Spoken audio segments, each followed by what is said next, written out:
Nunca hubo un día tan vacío en la vida de Alice como aquel en que dejó la iglesia con las manos vacías y la tierra aún pegada a las uñas. Había, antes de la muerte de Antonio, un olor a pan recién horneado en su casa, el rumor constante de la máquina de coser en la tarde y la risa corta de Miguel cuando perseguía las palomas en la plaza. Aquella mañana, el viento parecía llevarse hasta los fragmentos de las cosas buenas. La lona del ataúd crujió al cerrarse, y un coro de voces apagadas llenó la nave como quien intenta sellar una herida con ruido para no oír el dolor. Alice apoyó la frente contra la madera fría, y por un momento, creyó que si el mundo se detenía lo suficiente, Antonio volvería a abrir la puerta con las manos manchadas de tierra, y le preguntaría qué había cocinado. No fue así. La procesión siguió su ruta hacia el campo, y la casa que compartieron quedó ancha y tensa, como un vestido que ya no pertenece. Al tabletón donde se reunía la familia política, dona Conceizão habló con voz de hierro. No pronunció palabras de consuelo. Sus palabras fueron cuchillos que cortaron todo lo que aún quedaba atado a Alice. La casa, la reputación, la pertenencia. «No hay lugar para dos viudas en la casa de mi hijo», dijo, casi sin mirar a la mujer cuyo marido había sido su hijo. «Te vas con tus cosas. No defiendas lo que ya no es tuyo». Alice sostuvo en brazos a Miguel, que dormía con el rostro pegado al pañuelo humedecido. El niño tenía 7 años, y la boca todavía guardaba los ecos de la última comida compartida. Nadie preguntó por su sueño.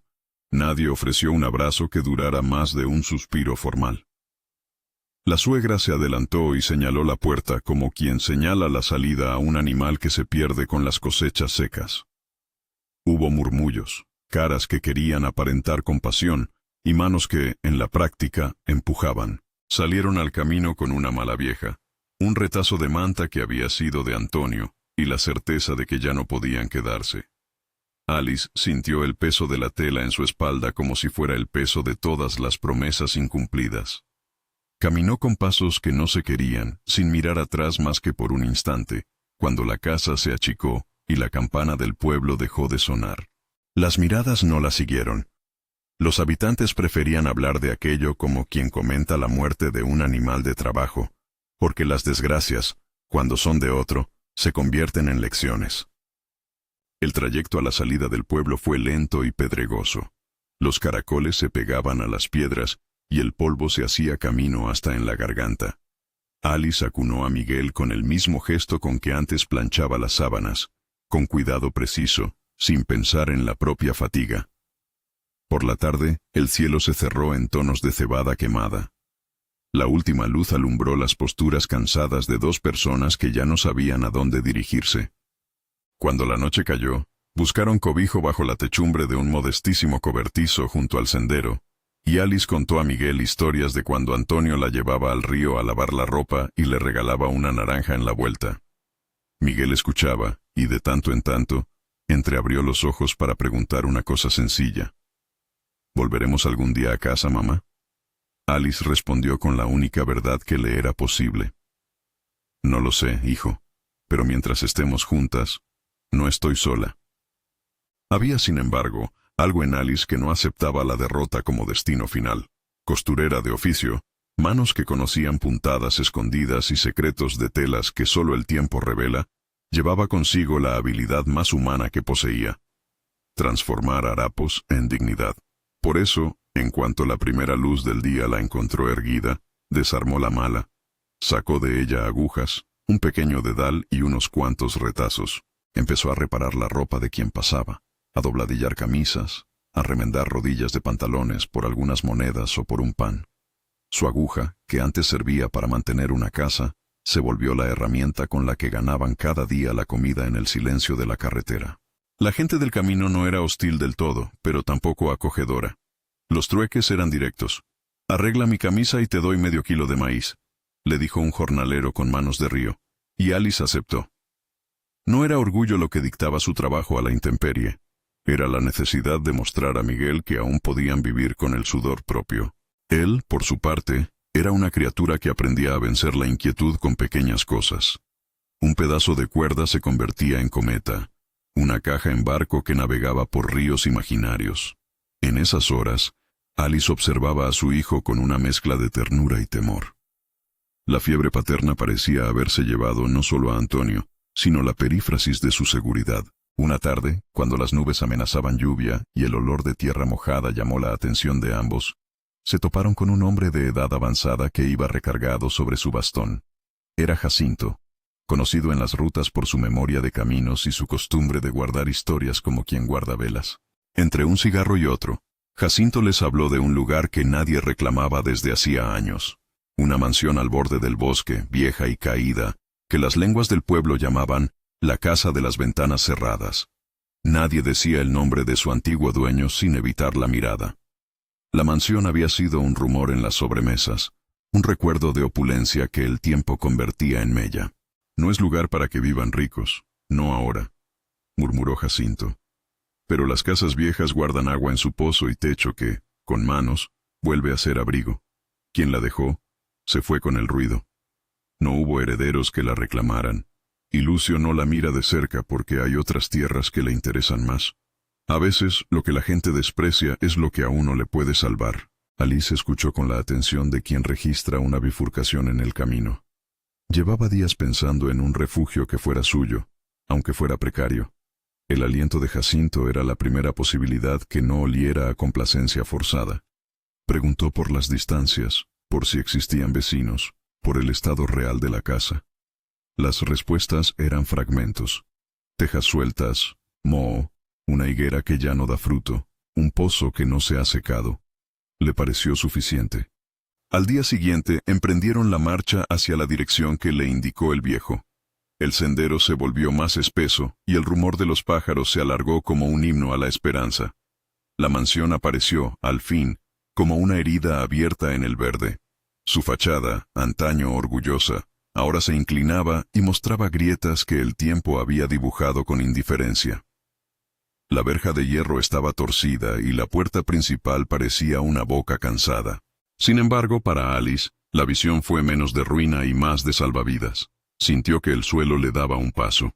Era como recibir la palabra posible después de un largo silencio. La primera noche dentro fue una ceremonia de precauciones. La casa olía a madera vieja, a papel húmedo y a polvo que se había instalado como tercera alma. Los pisos crujían como en un teatro abandonado. La luna se colaba por huecos en las cortinas y dibujaba líneas plateadas sobre la alfombra rota. Alice y Miguel encendieron un candil con lo poco que encontraron en una de las buhardillas. Un candil de aceite cuya llama temblorosa parecía menor que el miedo que trataban de apagar. Arreglaron un rincón con tablones y mantas. La mala que llevaban se desplegó como base, y sobre ella, Alice extendió una manta que había sido de Antonio. Cerraron la puerta con un pestillo quejumbroso y escucharon la casa respirar. Esa noche, mientras Miguel dormía enroscado, Alice caminó por las habitaciones recogiendo a tientas objetos que contarían una historia distinta. Encontró una mesa larga con marcas de utensilios que hablaban de fiestas ya extinguidas, un espejo empañado que reflejaba una mujer con las manos surcadas por el trabajo, y en un cuarto polvoriento, una caja metálica con cartas atadas por un cordel. El sobre más externo llevaba una letra firme y clara. Beatriz. Alice abrió la carta como quien descubre una compañía inesperada.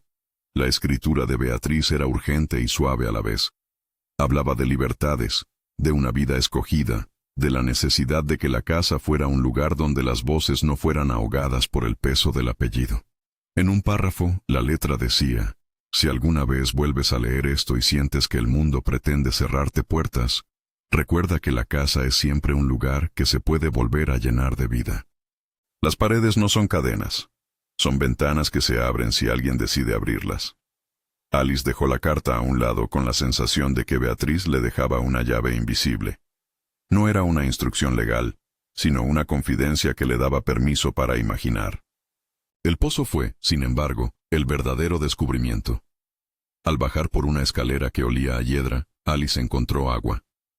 No era agua clara de manantial, sino la de pozos que guardan memorias. Oscura en la superficie, pero frescura al tocarla. Con un balde viejo, batalló hasta sacar las primeras aguas y sintió, en el esfuerzo, la misma lógica de su oficio. Trabajar hasta que la materia rinda. El agua chirrió en el pellejo del cubo, y al remojar las manos, la sensación fue de bautizo pequeño. Miguel se acercó y probó un sorbo que le dio vida en la garganta como si fuera una promesa cumplida. Para Alice, aquel pozo representó algo más que sustento. Significó el primer acto de posesión desde que la expulsaron. Tomar del suelo lo que uno necesita para vivir. Los días siguientes fueron un compendio de pequeñas victorias que apenas vislumbraban el destino final. Reparar el techo con tablas encontradas en el granero. Limpiar telarañas que parecían redes que atrapaban el tiempo. Encender un fuego con leña húmeda y cocinar sopas que supieron a festejo. En el mercado del pueblo, Alice ofrecía su trabajo. Dobladillos, remiendos, transformar camisas hechas jirones en prendas dignas. La gente la miraba con cierta lástima, mas también con creciente respeto. La mujer sin casa, que, sin casa, mantuvo la dignidad del hilo. Con lo que ganó, compró pequeñas provisiones y una caja de quinina que un vendedor ambulante le recomendó como remedio contra fiebres y dolores que rondan por el interior. La mansión empezó a latir con gestos simples. Una cortina fue atada a modo de puerta, una olla vieja selló la costura de una ventana que dejaba entrar más pájaros que frío. Miguel, que en la primera semana aprendió a nombrar grietas y a contar escaleras, encontró en el bosque a una niña de su edad que recogía flores y semillas. Clara, la hija de un carpintero llamado Tomás, que vivía a unas casas de distancia. Los dos niños se hicieron amigos con la facilidad de quienes no saben de vergüenzas sociales. Se disputaban el derecho a fabricar barcos con corchos y peleaban por una rama que hacía de espada. Clara contaba historias del pueblo y de la pequeña carpintería donde su padre tallaba muebles con paciencia de artesano. Con el tiempo, la voz de Tomás llegó hasta la casa en forma de herramientas y ayuda práctica. Una vez, al reparar un tablón, dejó una nota que decía: «Si necesitas clavos, ve por la tarde. Trabajo cerca». Alice dejó la nota dentro de la caja de Beatriz, como quien guarda una promesa sin abrirla. La proximidad de Tomás fue primero un recurso, manos firmes que restituyen tejas, después, un asunto de confianza. Él no hizo preguntas sobre la vida de Alice, ni sobre la disputa que la había expulsado. Actuó con la calma de quien cree que la dignidad se reconstruye con trabajo. Tenía una barba rala y un ceño que no se relajaba de inmediato. Era de palabras mesuradas, y cuando hablaba todo parecía dicho con la economía del que mide la verdad por el trabajo bien hecho. En algún momento, deteniéndose a observar el trabajo, pronunció: «Lucio tiene tierras y ojos largos. No lo digo para asustarte, sino porque hay quienes miran lo que uno pone en pie. Si la casa te sirve, usaré mis manos para mantenerla en pie». Alice miró a Tomás con gratitud, sin saber todavía que esas manos acabarían siendo algo más que herramienta. Una noche, el sueño de Miguel se rompió por una fiebre que apareció como una ola. Lo notó al darle agua. Sus labios estaban secos y la frente ardía. Alice tenía la quinina guardada para casos de necesidad. La mitad de una dosis la mezcló con agua y con la temeridad de quien se sabe responsable, fue administrándosela cada cierto tiempo. La fiebre subía y bajaba, y el llanto de Miguel era un gemido que partía en dos a su madre. Ella le sostuvo la cabeza, dejó encima de su frente un paño húmedo y recordó, con furia y ternura, los consejos que su suegra había desestimado. Los niños necesitan cuidado y no indiferencia. Pero a quien necesitaba entender no era su suegra, sino el propio destino que, de pronto, parecía poner a prueba su capacidad de proteger. Fue en esa madrugada, entre los temblores del niño y la música lejana de grillos, cuando alguien golpeó la puerta. Alice se levantó con el temor que tienen las mujeres que ya se han aprendido a no confiar. Abrió una rendija y vio la figura de Tomás. Sus manos sostenían un frasco de vidrio y una bolsa de tela. «Escuché que tu hijo estaba enfermo», dijo con voz baja. «Traje lo que tengo. Hojas de quinina y azúcar para hacerlo pasar. No lo cures solo con la aguja, que la fiebre puede subir». No fue compasión teatral lo que ofreció, sino técnica y tiempo. Entró sin esperar invitación, miró al niño, midió la temperatura con el gesto de quien midió madera toda la vida, y dijo: «Debe tomar esto con cuidado, y tenemos que mantenerlo hidratado».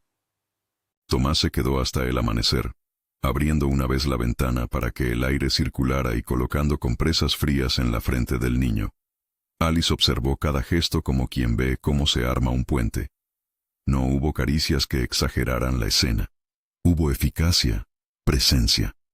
Cuando la fiebre por fin se dio en una madrugada blanquecina, Alice sintió una gratitud que era más que palabra. Era un alivio físico, una certeza de que la supervivencia de Miguel no sería solo su responsabilidad. Tomás, antes de marcharse, dejó una frase que tardaría en olvidar. Si vuelves a necesitar, avisa. Y no dejes que otros te hagan creer que este lugar no vale. No habló de Lucio esa vez, pero el nombre ya flotaba en la bruma del pueblo como una sombra alargada. Aquella mañana, al despertarse, Alice halló a Miguel con la mirada más clara.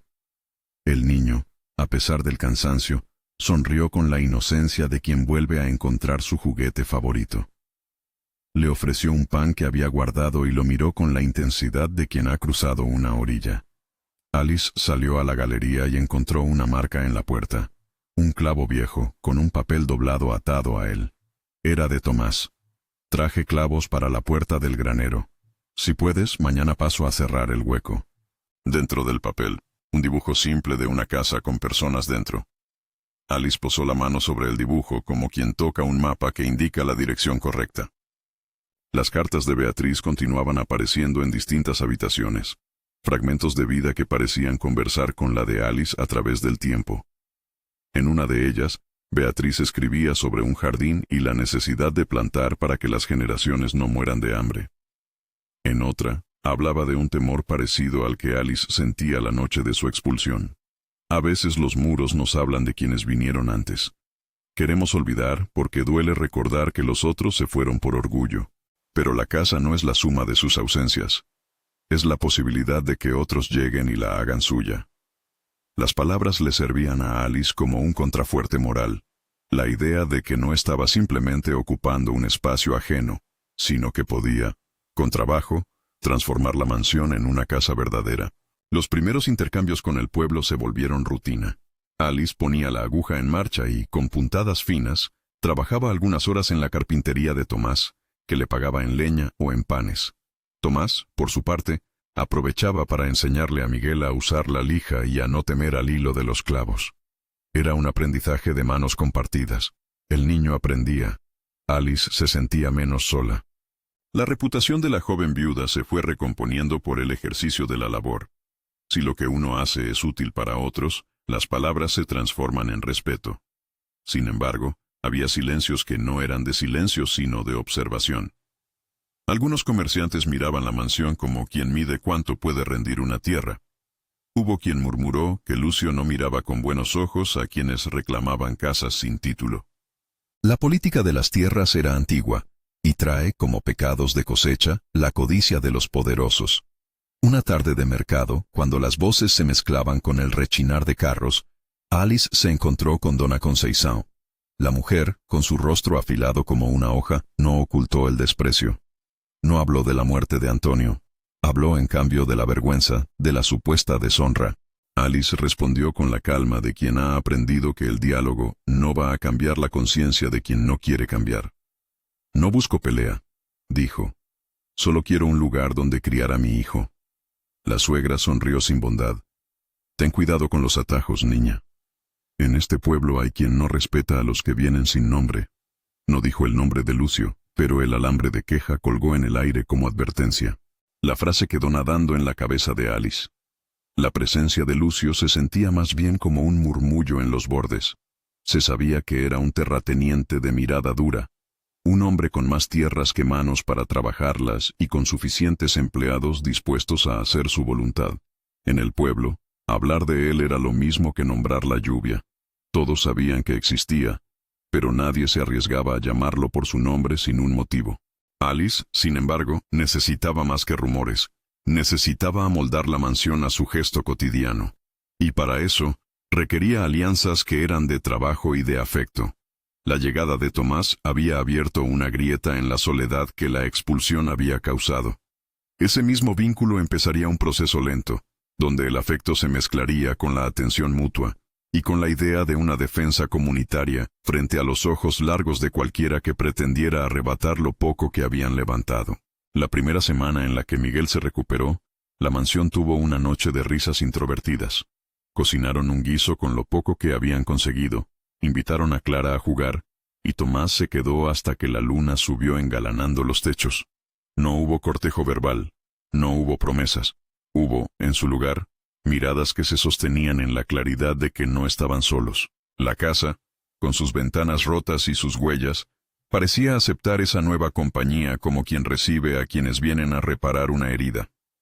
Pero el mundo, en el que el dinero impreso en grandes cuentas decide destinos, nunca permitió que la tranquilidad durase demasiado.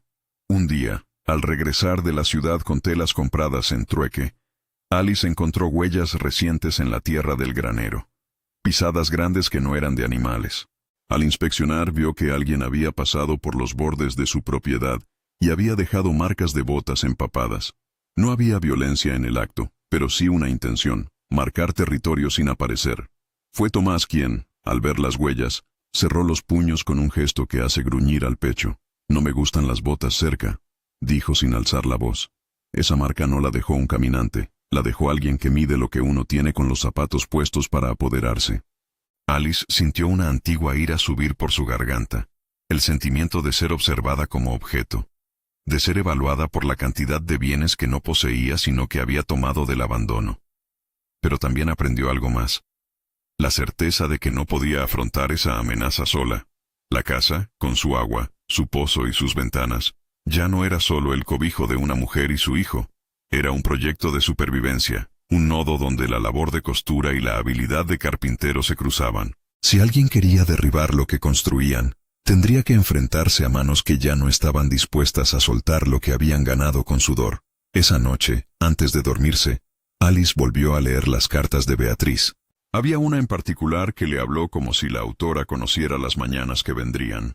Cuando la tierra nos teste y hay quien quiera arrebatarnos lo que levantamos, no es suficiente con tener manos. Hace falta tener vecinos que entiendan que la casa de uno es la casa de todos. Planta un huerto. Invita a quien lo necesita. La casa se defiende con la gente. Alice, con la luz del candil temblando, cerró la carta y pensó en Tomás, en Jacinto, en Clara, y en los pocos que, sin rimbombancia, habían dado una respuesta con acciones y no con palabras. Al salir al patio para tapar un agujero en una de las tejas, encontró un papel clavado en la puerta.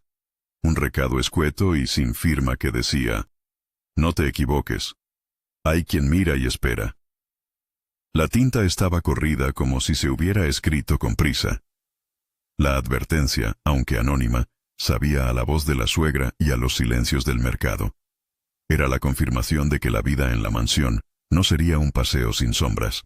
Alice la guardó entre sus manos como un carbón que amenaza prenderse, y en vez de arrojarlo, decidió convertirlo en combustible para su propio fuego. Con el pasar de las semanas la casa fue rodando hacia una rutina más segura. Un día para reparar un techo, otro para sembrar una pequeña huerta, otro para llevar prendas remendadas al mercado. Tomás estaba presente en la mayoría de esos actos, siempre con el silencio puesto como abrigo. En su diálogo con otros hombres del pueblo, se notaba su defensa contenida. Una tarde, en la barra de la taberna, conversó con un viejo amigo, y la conversación se deslizó hacia Lucio. Habló sin nombrar la ambición concreta, pero sus palabras fueron claras. Hay hombres que creen que la tierra es suya porque tienen más monedas, pero la tierra es de quienes la trabajan. Si alguien quiere pelear por esa casa, no será una lucha de uno solo. A partir de ese día, Alice sintió que algo se movía en la periferia de su vida. La certeza de que su decisión de quedarse había puesto en marcha fuerzas silenciosas, que el mundo podía ser tanto salvación como amenaza. Y mientras el sonido de la lija y la aguja se mezclaban con el rumor del viento en la higuera, la mansión comenzó a tener su propio latido. Era, a la vez, fragilidad y resistencia. Allí se alojaba la esperanza de una mujer que, habiendo perdido un marido, no estaba dispuesta a perder la dignidad de criar a su hijo, ni la posibilidad de una vida reconstruida. La luna, aquella misma que había alumbrado la primera noche, ahora se asomaba a través de una ventana remendada. Alice, sentada en el umbral con las manos manchadas de tierra, miró a Miguel dormir y recordó lo que Beatriz había escrito. La casa no es la suma de sus ausencias. Ella ya no era solo una viuda sin rumbo. Era una mujer que, con puntadas y clavos, moldeaba su destino. Pero en algún lugar, detrás de las palabras y las cartas, algo aguardaba. Un paso más alto, un gesto menos cuidadoso, una presencia sin nombre, podría cambiar de nuevo el rumbo de sus días. Y Alice, que había aprendido a enfrentar la pérdida con trabajo, no sabía todavía si la comunidad que la apoyaba alcanzaría para sostenerla, cuando la sombra que se acercaba diera su primer paso visible. Desde la noche en que Alice cerró la carta de Beatriz, la mansión comenzó a respirar con menos miedo y más voluntad. Pero la voluntad exige guardias. El mundo que mira con avaricia no se contenta con contemplar la vida ajena. A veces, desea tomarla. Antes de que la cosa estallara, hubo señales pequeñas que cortan como hilo de costura. Gallinas que no volvieron al corral, marcas nuevas en la madera del granero, un saco de semillas que amaneció roído por ratas o por manos. La casa protestaba con ruidos, pero su voz era débil frente a la fuerza de quienes creen que la tierra se rige por la moneda y no por el sudor. Si esta historia te toca, comenta desde dónde la estás viendo, y suscríbete si quieres escuchar más relatos de Recomezo. La primera agresión visible ocurrió en el mercado de la aldea, durante la feria de San Juan. Alice había llevado allí su mesa. Un pequeño despliegue de prendas remendadas y unas cortinas hechas con retales que ahora vendía por amor propio y por pan. Era la primera vez que mostraba, en público, lo que la casa empezaba a producir. La galería estaba llena. Vendedores, carretas, el olor a maíz tostado y al carbón. Entre voces y el rumor de las monedas, apareció dona Conceição con su paso de sentencia. Junto a ella, algunos conocidos inclinaron la cabeza y murmuraron. Fue entonces que un hombre de mirada fría, de botas y sombrero negro, se acercó con gesto teatral y plantó su pie en la esquina de la mesa de Alice. No pronunció muchas palabras. Basta un gesto. Sacó una tela y fingió despellejarla, como quien quiere demostrar que lo que Alice hacía era poca cosa. Detrás de él, un vecino que se creyó dueño del honor ajeno lanzó una media sonrisa que olía a condescendencia. Tomás, que había ido a la feria a comprar un clavo y a devolver una taza, vio la escena. No gritó ni hizo escándalo. Se acercó con la calma que tenía para medir la madera y colocó su mano sobre el hombro del hombre. «Esa mesa la hace ella», dijo en voz baja pero firme. «Y si no la reconoce, es porque aún no aprendió a ver la mano de quien trabaja». La respuesta no calmó a los insolentes. Provocó más bien la burla. Se lanzaron comentarios sobre la viuda que se hizo casa, y alguien empujó la mesa del mercado con la intención de derribarla. Los platos tintinearon, unas telas salieron volando como hojas de otoño. Miguel, que estaba junto a su madre con la mirada fija, sintió la vergüenza como una sombra. No se produjo una pelea abierta. La ley no la permitía y la vergüenza ajena impone códigos. Pero quedaron huellas. Voces que llevaron la anécdota a otros oídos y un rumor en la taberna que llegó hasta oídos de Lucio. Él no acudió aquella tarde. No solía mancharse con pequeñas escaramuzas. Prefería ordenar a otros que hicieran el trabajo duro. Unos días después llegaron las manos anónimas. Gallinas desaparecidas, un candado forzado en el cobertizo, la cortina nueva de la galería arrancada a la mañana siguiente, como quien arranca un símbolo de vida. Alice contuvo la rabia con puntadas. Tomó nota en su mente de cada afrenta. No para la venganza, sino para la medida justa. La comunidad empezó a dividirse en silencios. Algunos miraban con pena, otros con sospecha. Pero en el filo de la indiferencia, emergió otra cosa, una solidaridad más sorda que la compasión pero más efectiva. Jacinto habló con la moza de la panadería. Dona Francisca prestó un saco de trigo en secreto, y, en la carpintería, Tomás organizó turnos para reparar las tejas cuando el viento soplaba con rencor. Era una defensa hecha con manos y comidas compartidas, no con discursos. El conflicto escaló. Lucio, que observaba la escena desde su casa con vista sobre las tierras más fértiles, decidió actuar con la sutileza que le era propia. Primero, con advertencias sin firma clavadas en la puerta. Luego, con la voluntad de desestabilizar. Una noche, mientras Alice y Miguel dormían, alguien prendió fuego al pajonal que servía de cortina entre la mansión y el camino. Las llamas lamieron la hierba seca y se extendieron con rapidez. Alice fue despertada por el olor y por el grito de Miguel. No pensó un segundo. Tomó una linterna, envolvió a su hijo en mantas y salió para golpear la ladera con cubos de agua. Sus manos estaban sosegadas por el pánico, aprendiendo a dirigir la fuerza de la desesperación en algo útil. El fuego fue sofocado a medias. La comunidad acudió con baldes y mantas, y la higuera que había sido lugar de juegos quedó chamuscada. Nadie vio hombres con antorchas, pero sí huellas que no eran de animales. Pisadas de botas, rasgaduras en la tela de una valla que indicaban un paso forzoso. Tomás encontró, junto a un tronco carbonizado, un trozo de tela con el emblema de una hacienda vecina. No era prueba absoluta, pero en un mundo donde las palabras no pesan igual para ricos y pobres, cualquier señal puede inclinar la balanza. Alice guardó el trozo de tela en un cajón. Era para ella una conversación mansa con la evidencia. Alguien quería quemar sus raíces. Lo que siguió fue una serie de pequeñas humillaciones que parecían diseñadas para quebrar la voluntad. Un barril de grano volcado en el patio, las herramientas dispersas por la noche, y una vez, el pájaro mensajero que Clara había criado, amaneció con una cuerda anudada en la pata.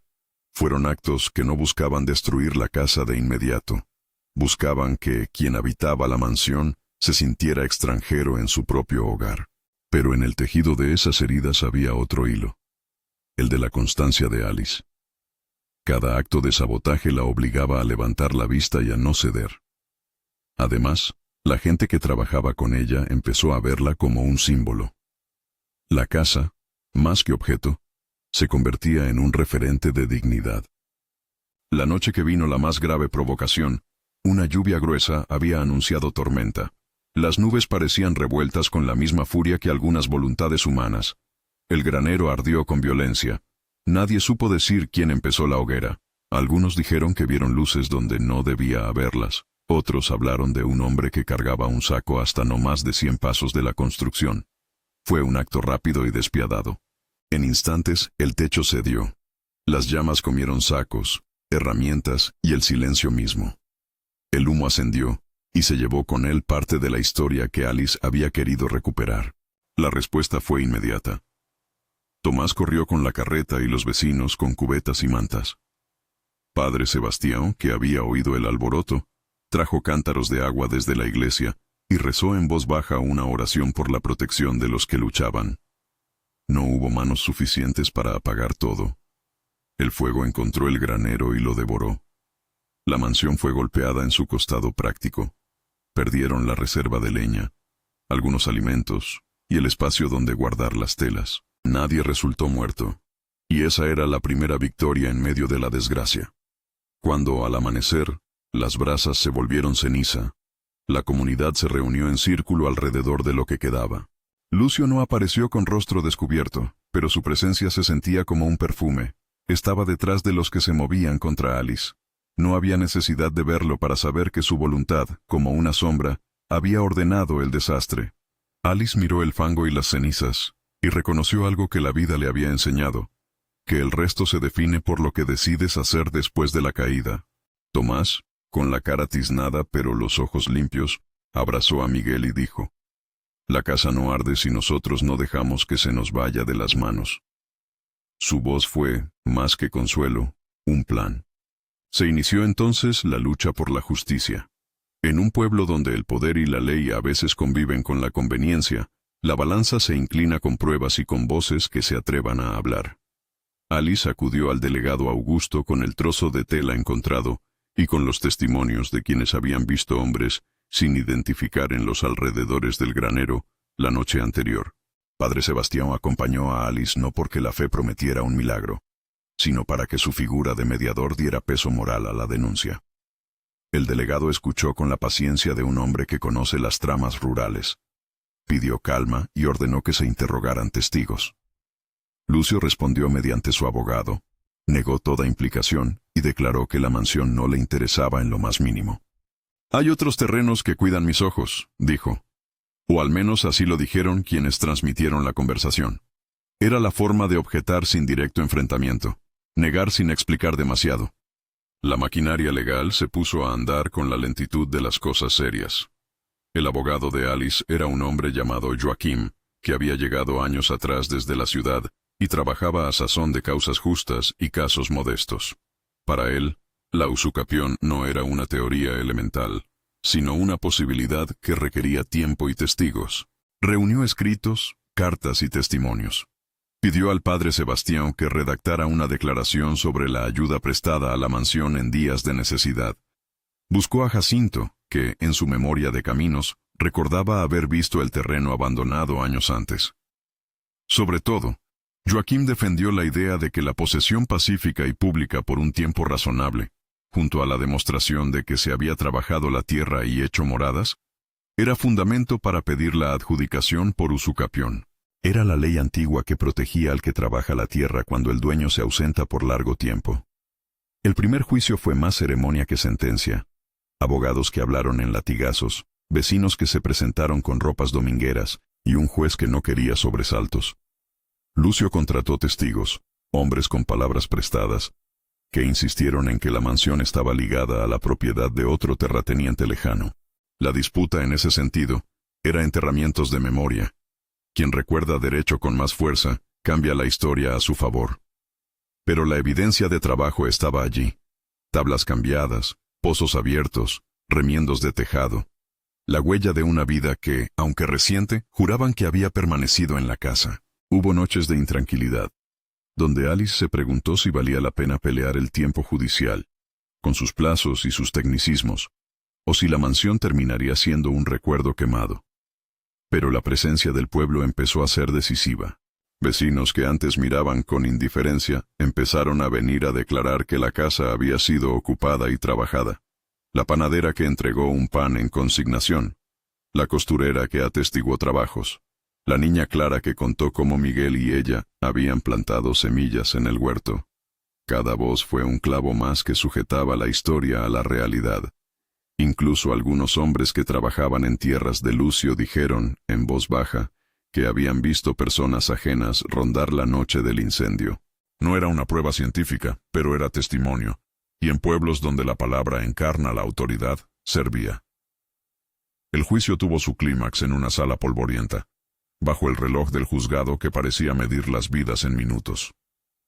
Joaquim habló con la franqueza de quien conoce la ley, presentó los papeles, las cartas de Beatriz traducidas a la idea de que la casa había sido un lugar de refugio y que, con la ocupación abierta y continuada, Alice tenía un derecho moral y jurídico.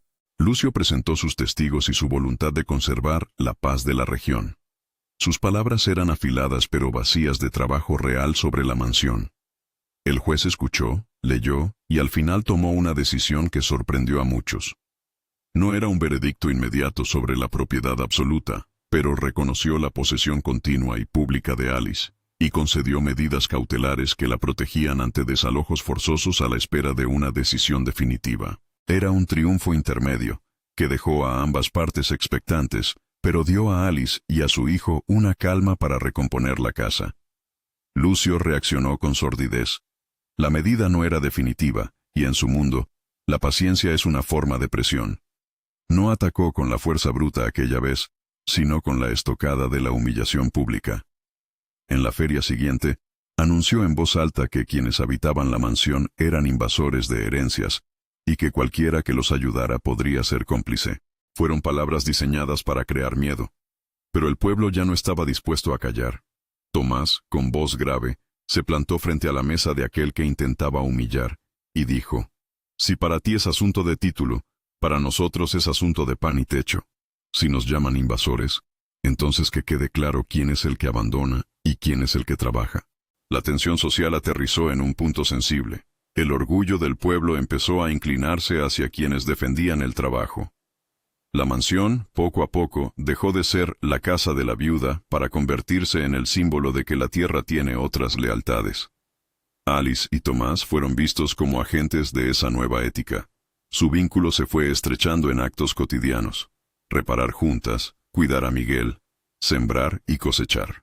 No hubo gestos grandilocuentes de amor, sino una unión forjada en la cooperación silenciosa. Las cartas de Beatriz aparecieron en esos días como lectura frecuente. Alice las leía en las noches, y sus palabras se convirtieron en pequeñas instrucciones para la vida compartida. En una de las últimas cartas quedaron frases que Alice guardó como secreto. No permitas que el miedo te haga olvido. Quien planta con otros recoge la cosecha de la libertad. La reparación de la mansión fue lenta y dolorosa. Tomás enseñó a Alice a trabajar con la gubia y la lija. Ella le devolvió con la destreza de la aguja y la paciencia. El huerto, que en los primeros meses había sido apenas unas hileras, creció hasta proveer verduras y un poco de excedente para el mercado. Miguel dejó de tener la conciencia de la orfandad y empezó a hablar del porvenir. Construyó con corchos un barco que llamaba La Casa en el Río, y contó a sus amigos sobre cómo su madre había enseñado a Clara a coser botones. Eran pequeños testimonios de una vida que más que recuperarse, se recreaba. El gran desenlace llegó meses después, en una jornada en la que el cielo parecía contener la respiración. Lucio, incapaz de aceptar la posibilidad de que el destino le negara una parcela de lo que él consideraba suyo, decidió llevar la disputa a lo que creía irrebatible, la ley y la presión social. Ordenó a sus hombres que cortaran la calle de acceso a la mansión durante un día de faena en el que se esperaba traer más materiales. Fue una provocación abierta. Impedir la llegada de víveres, cerrar el paso a quienes venían a ayudar. El pueblo reaccionó con la misma firmeza. Cerraron la calle del centro y marcharon hacia la plaza, exigiendo una solución. Lo que se vivió fue una confrontación pública donde se midieron fuerzas, pero donde la comunidad, en bloque, mostró que no estaba dispuesta a entregar lo que había ayudado a construir. En ese amanecer de disputa, ocurrió algo íntimo entre Alice y Tomás. Mientras la gente discutía frente al palacio municipal, Tomás llevó a Alice al espacio que habían limpiado detrás de la casa, donde las estrellas de la madrugada se asomaban pálidas. Sin palabras grandes, colocó en un tablón una cajita con un símbolo simple, una cuchara vieja que habían usado en la cocina de la mansión. Fue un gesto. No hubo anillos ostentosos ni promesas exageradas. Hubo un acuerdo, en la humildad del que sabe que el futuro se forja de a poco. Quiero que esto sea tuyo como es mío, dijo Tomás, y Alice, con las manos cubiertas de harina y tierra, asintió. No fue una boda inmediata, fue la decisión que precede al matrimonio. Construir una vida juntos, con responsabilidad compartida. La contienda legal continuó, pero la historia había cambiado de signo. Los argumentos de Lucio, antes escuchados con respeto por su posición social, encontraron ahora la resistencia de un pueblo que había elegido la dignidad del trabajo. El testimonio de vecinos, testigos de incendios y sabotajes, fue contundente. Joaquín presentó además, de manera hábil, una serie de cartas de Beatriz, que no eran pruebas de titularidad, pero sí demostraban que la casa había sido un espacio de vida y no un bien sin herederos. En la sala del juzgado, el juez, ponderando factores, otorgó al fin, después de largas audiencias y del examen de las normas antiguas que regulaban la usucapión en la región, el reconocimiento jurídico de la posesión continua y pacífica de Alice sobre la mansión. Fue una victoria que llegó con el peso de la ley, pero también por la fuerza de la verdad que los testimonios habían puesto frente a la prepotencia. La resolución no borró las cicatrices. El granero no volvió a ser exactamente lo que fue. Algunas tejas jamás recuperaron su barniz y las sombras de lo sucedido quedaron en las maderas. Pero la sentencia significó algo más que un pedazo de papel. Significó permiso para respirar con menos miedo y la posibilidad de transformar con seguridad la casa en hogar. En la plaza del pueblo, tras la lectura de la sentencia, el juez pronunció palabras que parecieron más para la comunidad que para los contendientes. La posesión es fuerza cuando sirve al bien común. No fue palabra de consuelo para Alice. Fue un reconocimiento que pesó en su alma. El día de la boda fue sencillo como la vida a la que Alice y Tomás se habían acostumbrado. Sin lujos, con la mesa larga de la casa que había quedado descubierta y con guirnaldas hechas de flores del huerto. Padre Sebastián ofició una ceremonia breve y cálida en el salón principal, con las ventanas abiertas para que entrara el viento, y al fondo, el murmullo del bosque. Miguel llevó un pequeño ramo, y Clara, con una trenza que se movía al compás de su alegría, fue la encargada de las canciones. Dona Conceizão no asistió. Su ausencia fue más elocuente que una presencia. En el banquete hubo pan, sopa y una torta modesta, pero las risas resonaron con la fuerza de quienes habían visto a la casa renacer. La fotografía oficial, tomada por un joven del pueblo aficionado a la cámara de caja, mostró a Alice con manos ásperas y mirada suave, junto a Tomás, bajo el arco de la entrada principal. Era la imagen de dos personas que, más que amantes, habían sido compañeros de reconstrucción. Los años que siguieron trajeron prosperidad en otra medida. No la riqueza de grandes haciendas, sino la abundancia de una vida con sentido. La mansión se fue transformando poco a poco. El granero se reconstruyó con madera aportada por vecinos. Un cuarto se convirtió en aula, donde Alice enseñaba a algunas mujeres a coser y a llevar cuentas. Un espacio pequeño al lado del pozo pasó a ser un taller de carpintería, donde Tomás enseñaba a jóvenes aprendices el oficio de la lija y la gubia. La casa, contra todas las expectativas, se abrió como un centro de trabajo y ayuda. Las cartas de Beatriz fueron colocadas en una caja de vidrio para que las nuevas generaciones las leyeran. Su letra, impresa en hojas amarillas, decía cosas que seguían siendo correctas. La casa no es la suma de sus ausencias. Miguel creció. Su sonrisa conservó la calma de quien ya había perdido y recobrado. Aprendió el oficio de la sastrería con su madre y a tallar pequeñas figuras con Tomás. Clara, que fue su amiga de infancia, se convirtió en su hermana de vida. Ambos compartían un mundo hecho de corrientes distintas que convergían en la mansión. Con los años, Alice organizó una pequeña biblioteca con manuales de cocina, costura y algunas novelas que leía a los niños en las tardes de lluvia. Lo que comenzó como supervivencia, tornó en oficio y luego en don. La mansión, antaño ruina, se transformó en cuna de posibilidad. Un día de otoño, años después de que el terror de la primera expulsión hubiera quedado reducido a historias que se contaban en la plaza, una mujer llegó a la puerta con una mirada de pérdida semejante a la que Alice recordaba en sí misma. Traía consigo un niño de manos frías y una mala ligera. Su historia era la de quien había perdido al marido y la casa por la especulación de un usurero de pueblo. Alice la escuchó sin prisa. Al terminar la narración, sin palabras grandilocuentes, le ofreció un tazón de sopa y un pedazo de manta. La acogida ocurrió con naturalidad. Invitó a la mujer a quedarse en una alcoba hasta que pudiera recomponer su vida. No era caridad que humillara, sino solidaridad que honraba. «Cuando uno llegó aquí, alguien me dio ese mismo abrigo», dijo Alice, y en sus ojos no hubo lástima sino una memoria que se transforma en deber. Esa fue la última lección que la mansión dio a quienes la habitaban. Que el recomezo no es un acto solitario, sino una práctica que se sostiene con manos ajenas.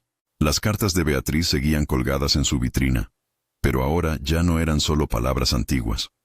Eran la prueba de que la libertad que una casa puede dar, nace de la decisión de llenarla con vida. En las noches claras, cuando la brisa entraba por las ventanas remendadas y el pozo respondía con su canto antiguo, Alice se sentaba en el umbral y observaba el cielo. A veces tomaba la mano de Tomás y caminaban por el huerto, donde las plantas crecían con la paciencia de quien sabe que el tiempo cura lo esencial. Recordaba a Antonio con un afecto templado. La pérdida no se olvida, pero tampoco define todo. Había una vida nueva que no cancelaba la anterior. La historia de su amor era un sitio donde convergían nombres y memorias. En su mente, la mansión no era solo un techo. Era el testigo de que perderlo todo no equivale a no poder construir nada. La última escena de la casa, años después, fue la de una tarde de escuela.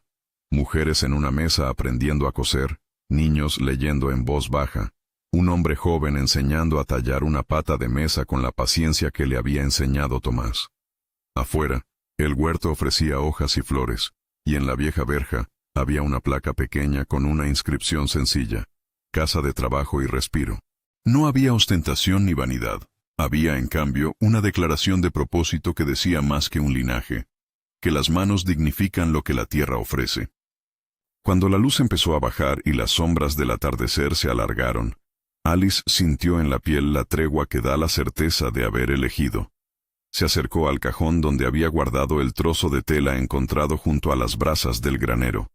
Lo miró y sonrió como quien saluda a un sobreviviente. En su pecho no había triunfo de odio ni deseo de revancha. Había gratitud por la casa recuperada y por los que la habían sostenido. En silencio, abrió la caja con las cartas de Beatriz y leyó aquel pasaje que había sido brújula desde el primer día. Las paredes no son cadenas. Son ventanas que se abren si alguien decide abrirlas. Y Alice, que había sido viuda sin rumbo tras perderlo todo, cerró el libro y supo que la mansión no había cambiado solo su destino. Había dado destino a quienes pasaban por sus puertas. Si esta historia te conmovió, compártela con alguien que necesite creer en el recomezo y acompáñanos para más relatos inspiradores.